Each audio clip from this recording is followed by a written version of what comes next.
You know that specific kind of silence that falls over a house after ungrateful guests finally leave? That heavy, suffocating quiet where you can still smell their expensive, overpowering perfume lingering in the air? That was the atmosphere in my small two-bedroom cottage last Sunday evening. My children Jason and Sarah had just driven off in their luxury SUVs, kicking up dust on my gravel driveway without so much as a backward glance. I stood by the window watching their taillights disappear into the gloom of the evening, and I let out a breath I felt like I had been holding for 3 hours straight. To them, I was just Evelyn, their poor aging mother who survived on a meager pension and spent her days knitting useless scarves and watching soap operas. They saw a woman who counted pennies at the grocery store and wore the same 3 cardigans on rotation because she could not afford anything new. They saw a burden, a liability, someone who was taking up space and resources that could be better used elsewhere. It is funny really how blind people can be when they are blinded by their own arrogance. My children looked at me and saw a relic of the past, a dusty old book they were tired of keeping on the shelf. What they did not see was the smartphone hidden beneath the yarn in my knitting basket, buzzing with encrypted notifications from the board of directors. They did not see the laptop tucked away in the false bottom of my cedar chest, where I managed a global logistics empire worth $10 million under the pseudonym EV Sterling. They had absolutely no idea that the poor widow they pitied and secretly despised was actually the silent majority shareholder of the very company Jason was currently trying to get a promotion in. But I am getting ahead of myself. Let me take you back to that dinner because the level of disrespect I endured that night was truly something for the history books. They had come over under the guise of a family check-in, which usually meant they wanted to sniff around and see if my health was declining fast enough for their liking. Jason, my eldest, walked in wearing a suit that cost more than my car, tapping away on his phone while I tried to hug him. Sarah, my daughter, breezed in with a fake smile plastered on her face, handing me a plastic container of leftovers from a restaurant they had gone to the night before. "We thought you would like a treat, Mom," she said, her voice dripping with that condescending sweetness people use when talking to toddlers or pets. "It is Thai food. Try not to let it sit out too long, okay? We do not want you getting sick again." I thanked her, playing my part perfectly. I shuffled to the kitchen, acting slightly confused about where the forks were kept, just to see them exchange those exasperated glances. We sat down at my small, scratched-up dining table. The roast chicken I had prepared, which I bought with coupon savings according to them, but actually came from a high-end organic butcher, was apparently dry. The house was too cold because I was too cheap to turn on the heat. The conversation as always revolved around them. Jason bragged about his upcoming presentation to the mysterious CEO of his company, a woman nobody had ever seen in person. He called her a dragon lady, and joked that he was going to charm her into giving him a VP role. I had to bite the inside of my cheek to keep from laughing out loud. If only he knew the dragon lady was currently passing him the mashed potatoes.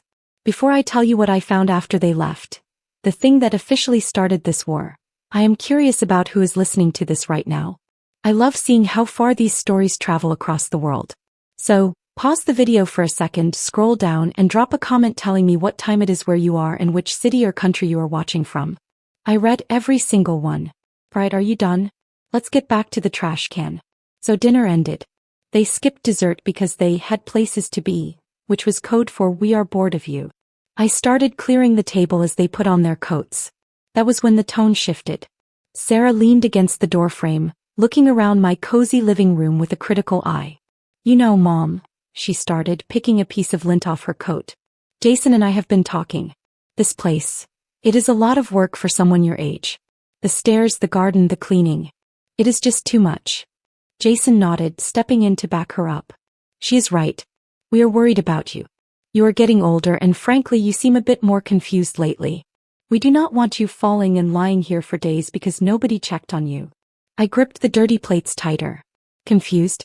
I had just closed a $2 million merger regarding shipping lanes in the Pacific that morning before they arrived. But I kept my face blank. "I am fine, dear," I said softly. "I love my home." Jason sighed, a loud, dramatic exhale. "It is not about what you love, Mom. It is about what is practical. The market is hot right now. If we sell this place, the money could go towards better care." They left shortly after that, leaving the threat hanging in the air like bad smoke. I went to the kitchen to scrape the plates. I opened the trash can to dump the bones, and that is when I saw it. Right there, sitting on top of the coffee grounds and potato peels, was a glossy, crumpled brochure. They must have dropped it when they were throwing away a napkin. I reached in, ignoring the grime, and pulled it out. My heart hammered against my ribs as I smoothed out the paper on the counter. The front cover featured a generic photo of smiling old people sitting in wheelchairs looking at a garden that was clearly photoshopped.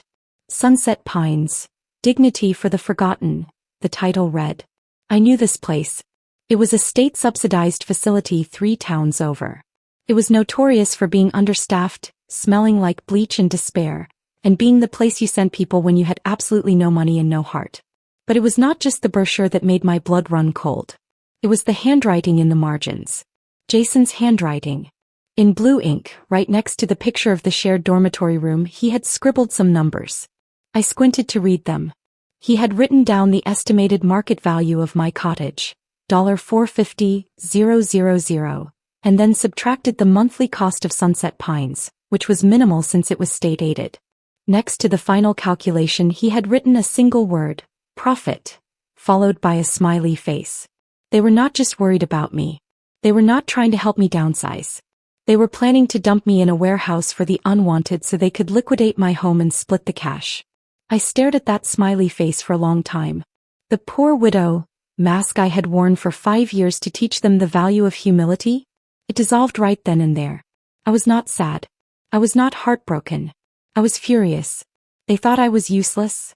They thought I was a confused old woman they could discard like yesterday's trash. I folded the brochure neatly and placed it in my pocket. I walked over to the cedar chest, moved the blankets aside, and pulled out my titanium laptop. I opened it up, the screen glowing blue in the dim kitchen. I logged into the secure server of Sterling Logistics. It was time for the dragon lady to wake up. Living a double life is exhausting, not because of the workload but because of the acting required.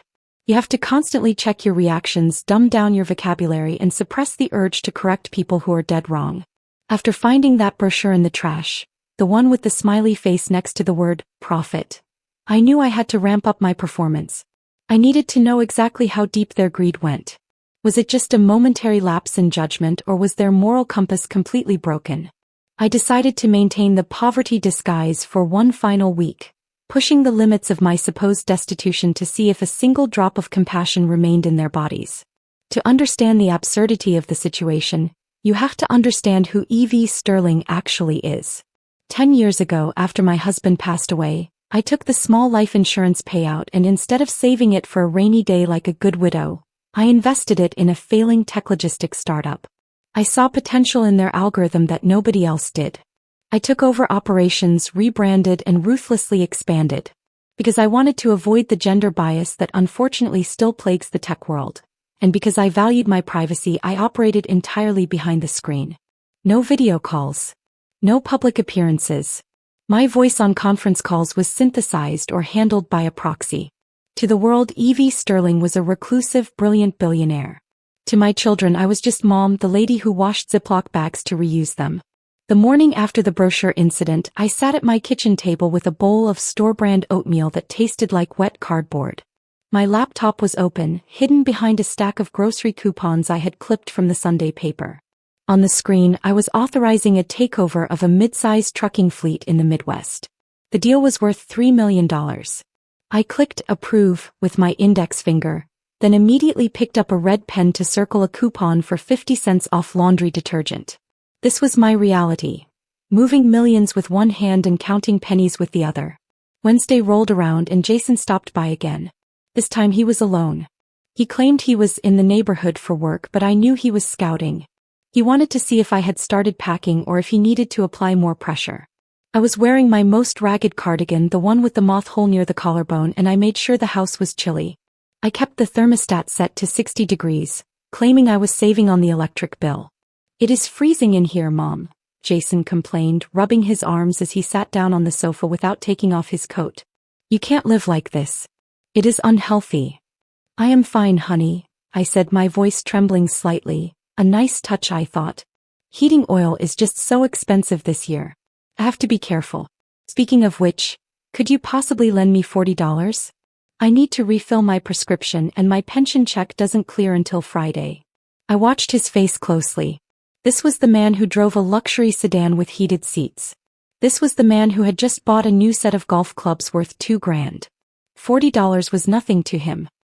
He sighed, the sound loud and irritated in the quiet room. Mom, we have talked about this. You need to manage your money better. I am tight right now. Sarah and I have our own expenses. The kids have private school tuition, the mortgage. I just don't have cash lying around to bail you out every time you miscalculate. He lied without blinking. I knew for a fact he had just received a quarterly bonus because I, as the majority shareholder, had approved the bonus structure for his department 3 weeks ago. He had the money.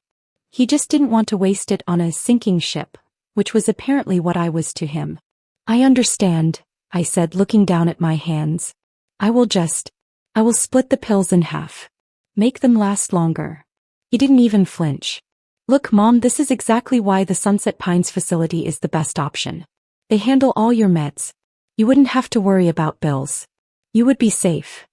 He leaned forward, his eyes scanning the room, landing on my vintage oak bookshelf. And we could sell this old furniture.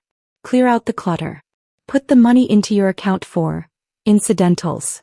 I knew what incidentals meant. Meant his pocket. He stood up and paced the room, pulling out his phone. I have to take this, he muttered.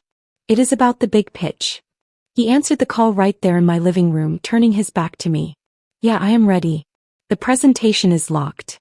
I am telling you, if we nail this, Sterling is going to have to give us the contract. I heard the CEO is a complete nightmare to deal with, totally detached from reality, but I know how to handle difficult people. I am dealing with my mother right now, same difference. I froze. He was comparing handling his difficult mother to pitching his CEO. The irony was so thick I could practically taste it. He was talking about manipulating me while standing in my house, refusing to lend me $40. Yeah, I will be the one presenting, Jason continued into the phone, puffing out his chest. I am going to walk into that boardroom and own it. This Evie Sterling character won't know what hit him. Or her. Whatever. He hung up and turned back to me with a fake, pitying smile. Sorry, Mom. Big business. You wouldn't understand. Anyway, think about the nursing home. I left another brochure on the counter.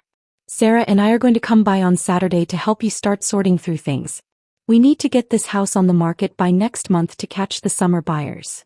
Next month? I asked, widening my eyes. But where will I go? Sunset Pines has a bed opening up Monday, he said casually, as if booking a hotel room. We already put a deposit down. They had put a deposit down. Without my consent. They were paying to get rid of me while refusing to pay for my medicine.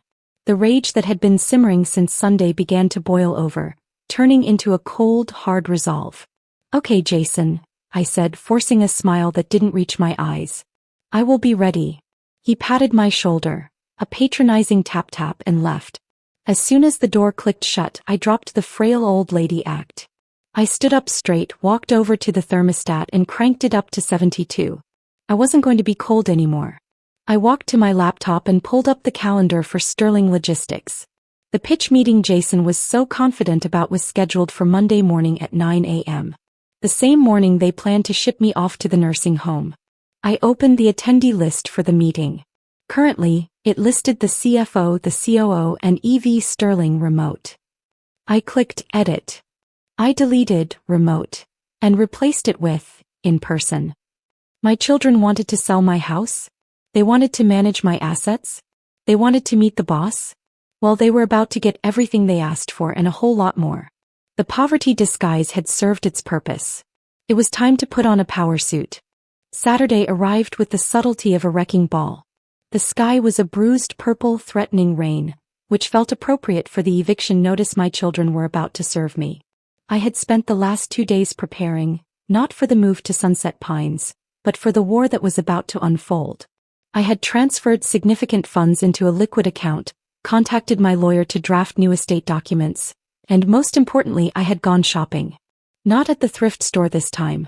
I went 2 towns over to an upscale boutique and bought a tailored charcoal suit, Italian leather heels, and a silk scarf that cost more than Jason's monthly car payment. I hid these items in the trunk of my car, parked safely in the garage under a tarp. When Jason and Sarah pulled up at 9 a.m. sharp, they brought reinforcements. Sarah's husband, Mike, and a stack of flattened cardboard boxes. They didn't knock. They just used the spare key I had given them for emergencies, and marched in like they owned the place. "All right, let's get this moving," Jason shouted from the hallway, clapping his hands. "Mom, you up? We have a schedule to keep." I was in the kitchen drinking coffee from my favorite mug, the one that said "World's Okayest Mom," a gag gift from happier times. I was wearing my usual housecoat, but underneath, my heart was beating a war drum. "I am here," I said calmly. Sarah walked in, scanning the kitchen counters. "Mom, you haven't packed anything. We told you we were coming to help you sort, not do it all for you. The truck for the donation center comes at noon." "Donation center?" I asked, raising an eyebrow. "You're donating my things?" "Well, you can't take all this junk to Sunset Pines," Sarah said, gesturing vaguely at my life's possessions. "The rooms there are compact, efficient. You get a bed, a nightstand, and a wardrobe. Everything else has to go." "And the house?" I pressed, leaning against the counter. "You mentioned selling it." Jason walked in carrying a roll of packing tape. "Already listed, Mom. Pocket listing. We have an investor interested in tearing it down for the land value. Quick cash close. It is for the best. The upkeep on this place is a money pit. Tearing it down. They were going to bulldoze the home where they grew up, where their father died, where I had planted every rosebush in the garden, just for a quick cash close." "I see," I said, my voice dangerously even. "And what about the money from the sale? Where does that go?" "It goes into a trust," Jason said quickly. "Too quickly. Managed by us for your care. Don't worry about the details. You just worry about knitting. Or whatever." "I want to stay here," I said clearly. "I am not going to the nursing home." The room went silent. Jason and Sarah exchanged a look of sheer annoyance. Sarah sighed, putting a hand on her hip.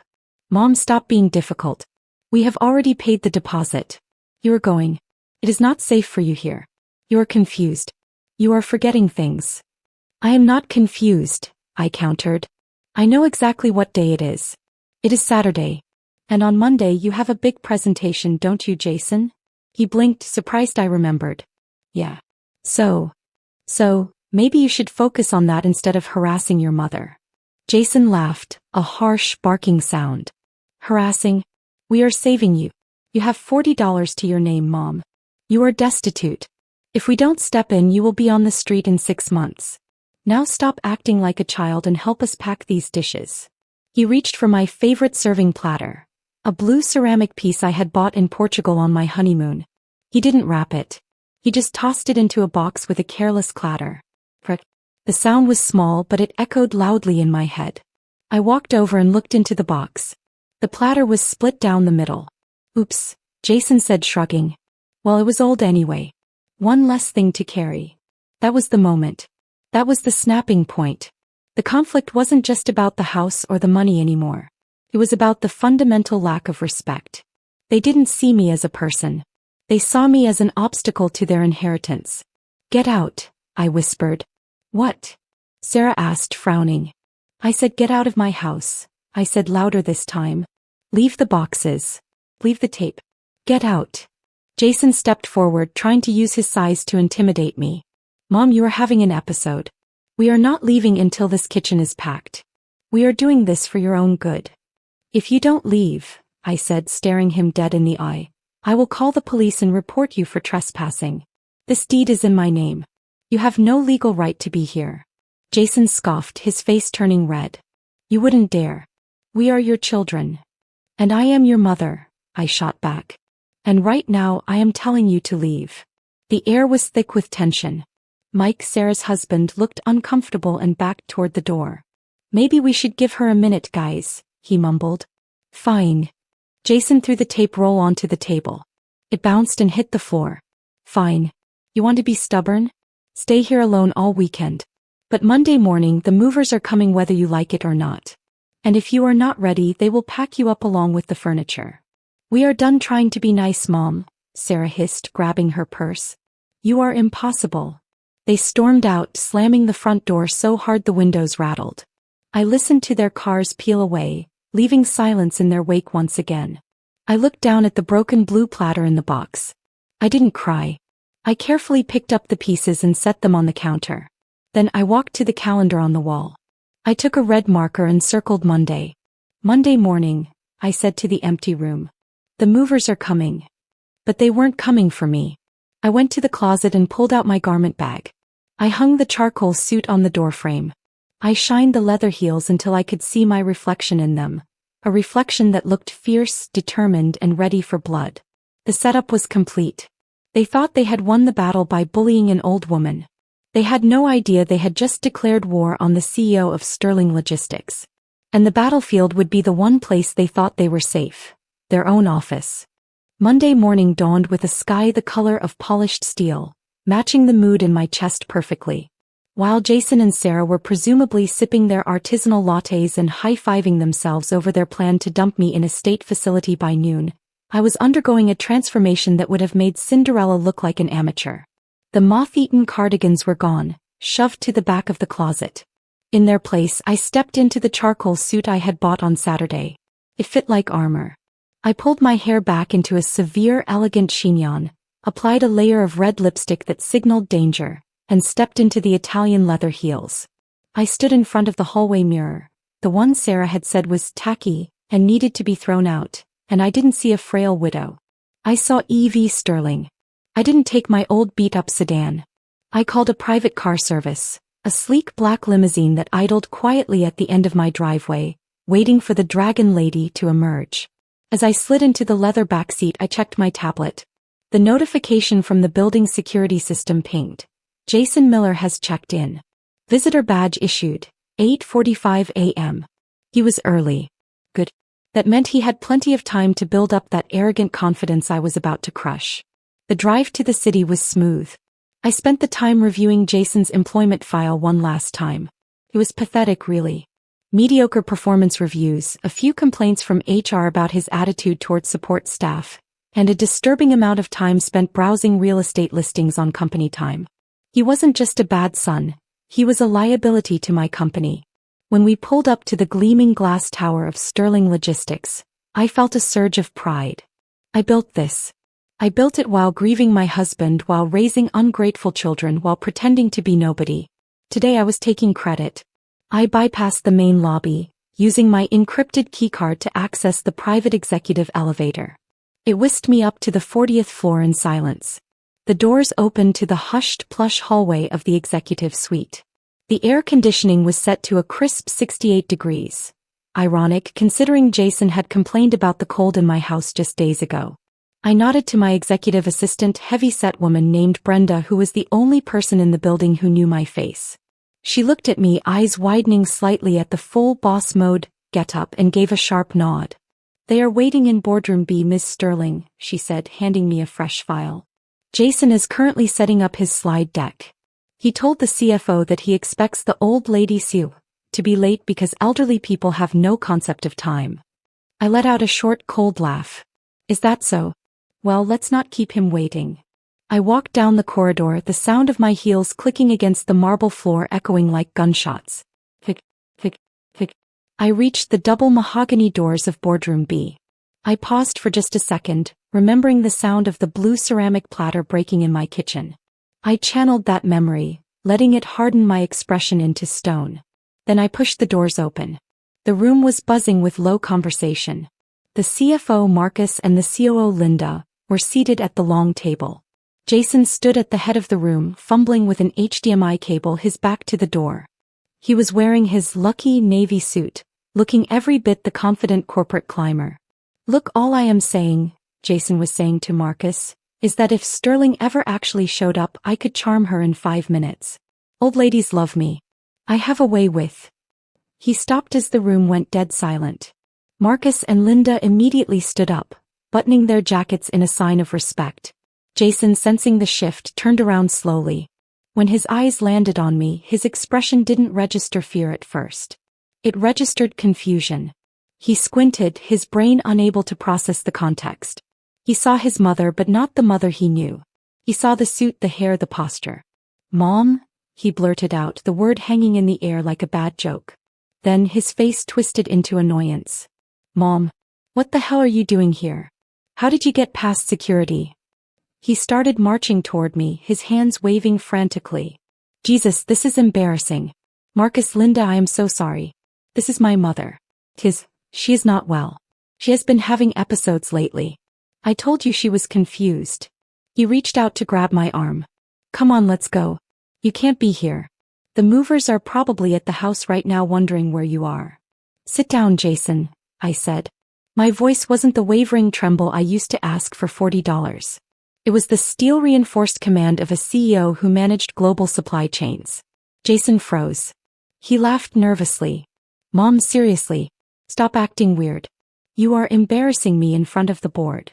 I said sit down, I repeated louder this time. I walked past him, ignoring his outstretched hand, and headed straight for the empty chair at the head of the table, the chair he had been standing next to. Mr. Miller, Marcus said, his voice cutting through the tension. Please take your seat. You are addressing the majority shareholder and CEO of Sterling Logistics. Jason stopped dead in his tracks. He looked at Marcus, then at Linda, waiting for the punchline. What? Oh, that's my mom. She knits scarves. He's broke. She lives on a pension. I sat down in the leather chair, placing my hands on the polished wood table. Actually, Jason, I said, locking eyes with him. I live on a $10 million portfolio. And I don't knit scarves because I have to. I do it because it stops me from strangling ungrateful children. Jason's face drained of color. He looked like he was going to be sick. He stumbled backward, collapsing into a side chair. Evie Sterling, he whispered. Evelyn. Sterling. Surprise, I said, unsmiling. Now, I believe you had a presentation for me? Something about charming the dragon lady? Please proceed. And do try to speak up. You know how hard of hearing I am. Or at least that's what you told the nursing home intake coordinator when you signed me up for the dementia ward.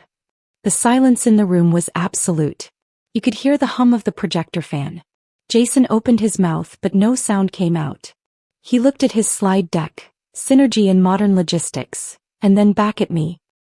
He realized in that moment that every cruel word, every stolen piece of furniture, and every brochure in the trash had been observed, catalogued, and was now about to be used against him in a court of his own making. He stammered. Cat got your tongue? I asked, leaning back. You were very vocal on Saturday when you broke my Portuguese platter. You had plenty to say when you told me I was useless. Go on, Jason. Pitch me. Tell me why I should keep you in my company when you can't even recognize the person who gave you life, let alone the person who signs your paychecks. He began to shake. The arrogance was gone, replaced by pure, unadulterated terror. The boardroom reveal was complete and I hadn't even fired him yet. I was just getting started. Watching a grown man crumble is not something I usually take pleasure in, but in this specific instance I made an exception. Jason sat there, his mouth opening and closing like a goldfish that had jumped out of its bowl.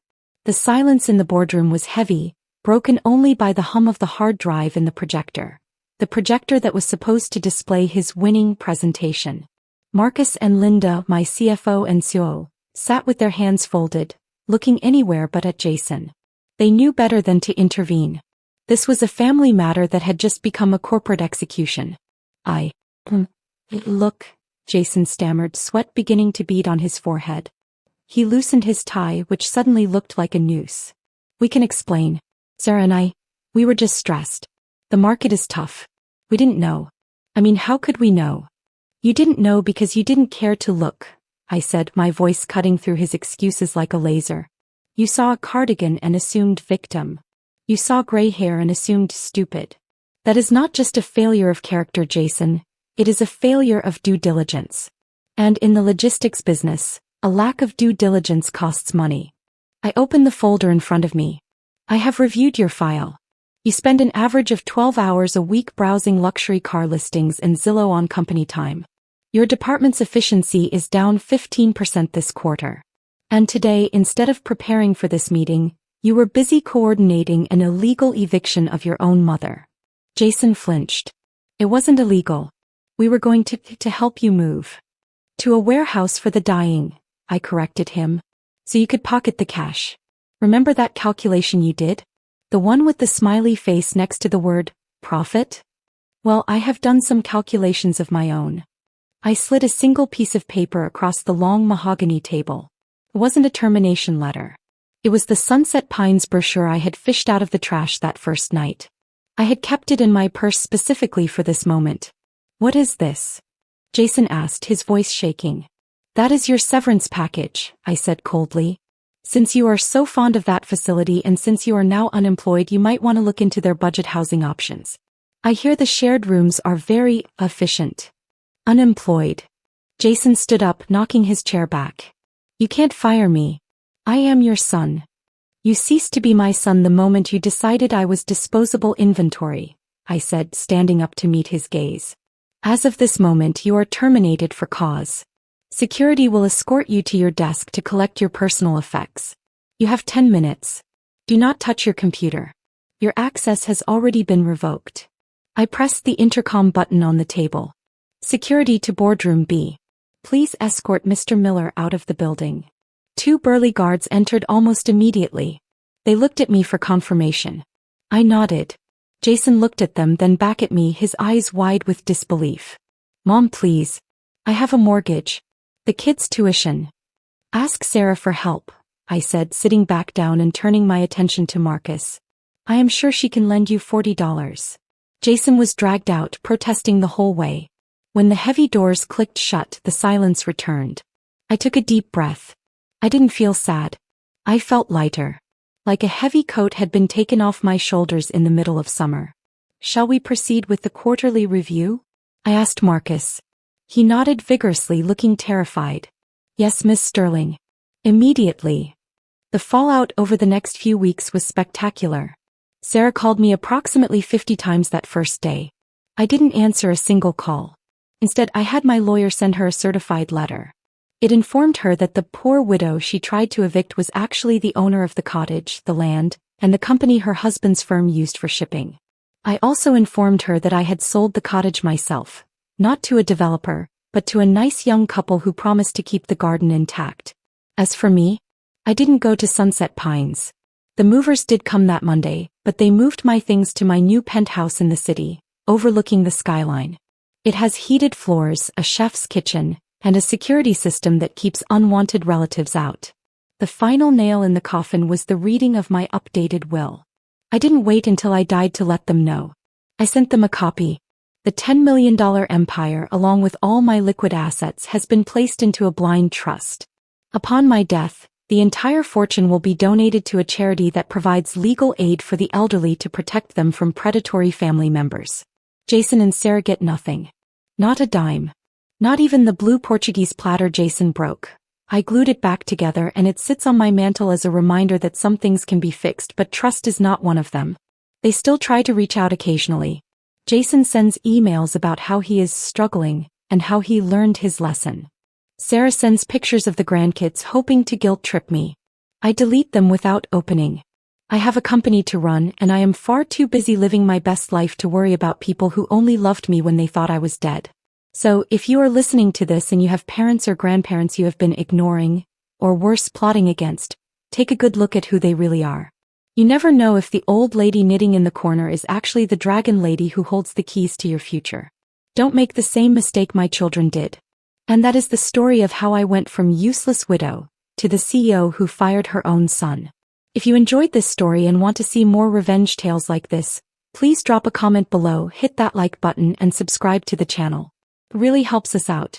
Thanks for watching and I will see you in the next one.